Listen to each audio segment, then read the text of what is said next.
Hi, friends. I know I've read some Psalms to you over these past couple months here. One of my favorites, and I don't really know why, I've been trying to puzzle this out to myself, is from Psalm 37. So I just want to read the first part of it. If you want to read the whole thing, you can. It's not super long, but it's long enough you don't need me to recite the whole thing to you. But it goes like this. So this is Psalm 37. Do not fret because of the wicked. Do not be envious of wrongdoers, for they will soon fade like the grass and wither like the green herb. Trust in the Lord and do good, so you live in the land and enjoy security. Take delight in the Lord, and he will give you the desires of your heart. Commit your way to the Lord, trust in him, and he will act. He will make your vindication shine like the light, and the justice of your cause like the noonday. Be still before the Lord, and wait patiently for him. Do not fret over those who prosper in their way, over those who carry out evil devices. Refrain from anger, forsake wrath. Do not fret. It only leads to evil. For the wicked shall be cut off, but those who wait for the Lord shall inherit the land. Yet a little while, and the wicked will be no more. Though you look diligently for their place, they will not be there. But the meek shall inherit the land and delight themselves in abundant prosperity. There's something about this that has kind of stuck with me, I suppose. You think about the early people. Well, the Psalms are written mostly in exile, probably all actually, but it's a group of people away from what's familiar and what's calming and what is normal in their minds. And they look out at the world and they see all these people and all these places who aren't doing what they think they ought to be doing. They're not following the ways that these people have set forth for themselves.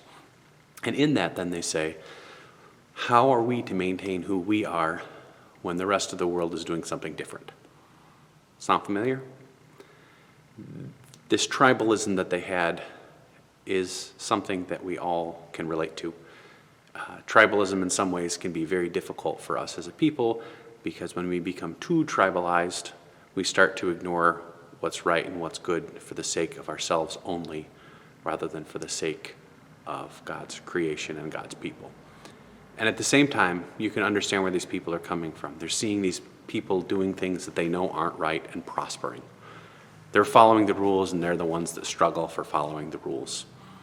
They watch people ignore the rules and get money and power and prestige, and they're left behind.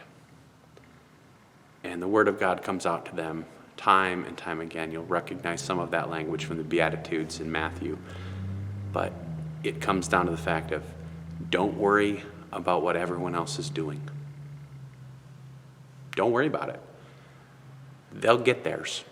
Not in a punitive, revenge kind of way. They will get what they're looking for in the same way you will. But what you're looking for is so much more than riches and power and prestige. What you're looking for and trying to hold on to is so much more meaningful than that quick minutes of fame, the load of cash, whatever it happens to be.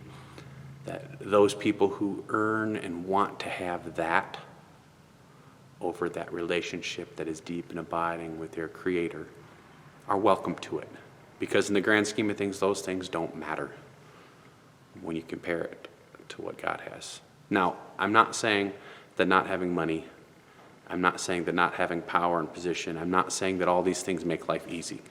Because if you've ever been in that situation where you haven't had the money to do what you'd like, or worse off, you haven't had the money to do what you need to do, it is not pleasant. It is not from God. But what the scriptures tell us time and time again is, even in the midst of our struggles, even in the midst of all these other things, choosing the way of righteousness, the right relationship with God, the one that calls us to take care of the widow, the orphan, and the stranger in our land, first and foremost, to the detriment of those with power and prestige, is more meaningful and has more value than all the riches that we can imagine. Don't really give a clear answer for you here. I gather that. It's still something I mull around in my head a lot. But this call to do what's right in the face of what's easy, time and time again, comes up over and over and over again. So you know what's right. And if you don't, I guess we could talk about that too, but it's not that hard of a concept, right? Love your neighbor as yourself. Not that hard. Well, not that hard in concept, a little bit more difficult in practice. But we keep coming to these crossroads as a people, not just of St. Paul's, not just as of Sheboygan or Wisconsin, the United States, but as a world about what one of my favorite philosophers, Albus Dumbledore, says, that it's time to choose between what is right and what is easy. And often we have to make that hard decision. And it's not always pleasant, it's not always fun, but we do it because we know what's right.